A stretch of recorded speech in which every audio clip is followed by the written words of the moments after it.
Hello, everyone. Well, Ukraine had delivered another series of precision drone strikes against Russia's military objects. And yes, Russia's supporters, I know what you're going to say, that Russia has to retaliate by murdering more Ukrainian children.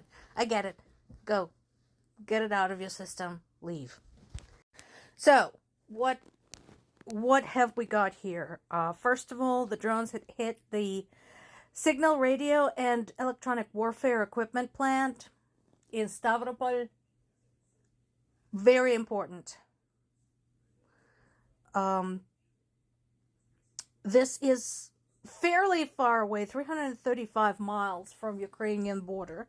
So once again, it's not just the physical attack and taking out something that's important to the Russian military-industrial complex, but it's also the impressive distance, because everybody knew that as the border regions with Ukraine became more and more of a target, since Russia had turned them basically into a giant, like 3 or 4 region army zone, Russia would try and move their military-related manufacturing farther out. And so far, it hasn't worked, because Ukrainian drones have been able to target facilities anywhere from 200 to 300 to 500 to 1,000 kilometers from the Ukrainian border, which is impressive. So this was one of Russia's leading producers of electronic warfare equipment, radars, radio navigation equipment, remote control radio equipment, which is crucial for drones, by the way. So yeah, that was a very worthy target. And just for funsies, Ukraine had once again wreaked havoc with Russia's air traffic, sending some drones in the direction of Moscow. And as I mentioned many times before, they're not hoping to hit anything. Anything around Moscow will be shot down, since it's the capital. So it's very well protected. But as long as those things are buzzing around anywhere in the skies above Moscow, that messes up their airport function.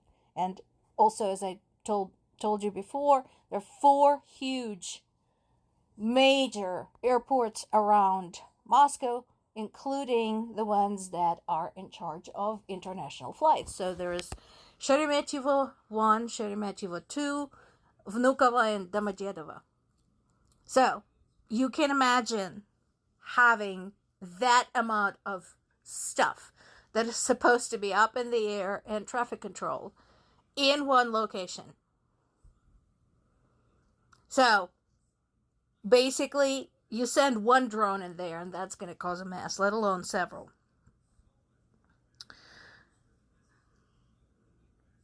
At the same time, of course, the war continues.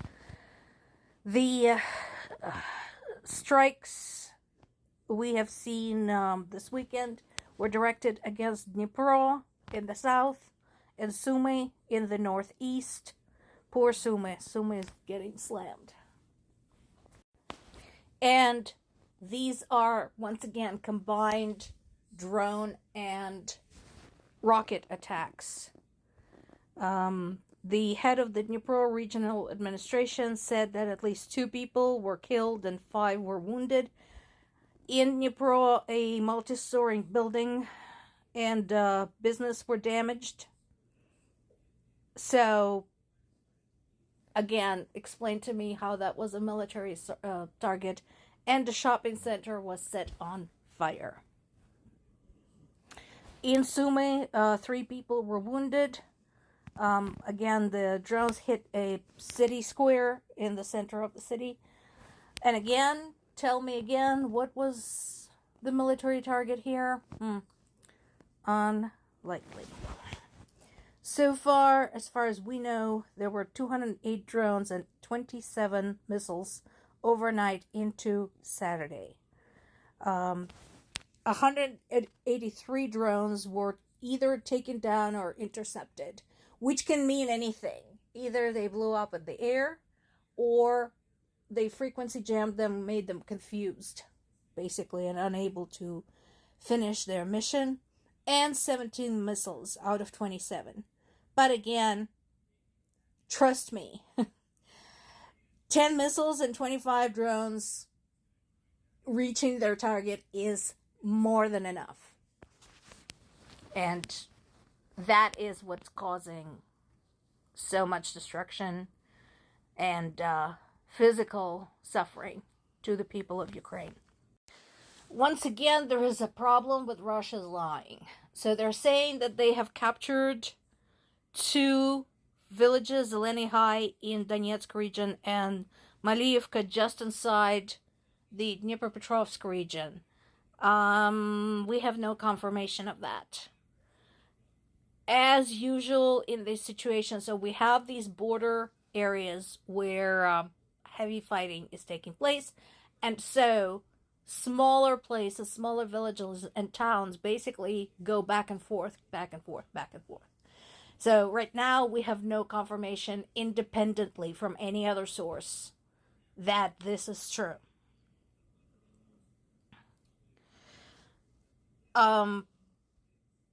Obviously, the military leaders in Ukraine are trying to make some decisions about the troop distribution. We've talked about Pokrovsk. Pokrovsk has been in the news kind of a lot. And again, remember, this has been a target for Russia for like ever. So far, they haven't been able to make any decisive progress there. And right now, that is very closely watched by Ukrainian military. And another bit of lie from Russia, they're saying that in this recent series of strikes, where they've been hitting city squares and shopping centers, they said that they have hit a military missile component manufacturer and ammunition and explosive manufacturer. That is a lie. So far, there is no proof of that. Again, anything that comes out of Russia that can't be verified by an independent source, highly suspect. Indian controversy continues. So remember, we talked about this yesterday. An Indian firm had shipped $1.4 million worth of an explosive compound with military uses to Russia. Not only did they ship it to Russia, specifically, they shipped it to 2 Russian explosives manufacturers. Now, what has been looked into is how are these specific explosives used. And apparently they do have dual use. They can be used for peaceful purposes, but apparently the amount of peaceful purposes that they can be used for is very, very limited. Mostly this particular type of explosive is used for military purposes. India, of course, is denying everything. They said that the shipment was for industrial activity and it's a civil explosive, blah, blah, blah, blah, blah.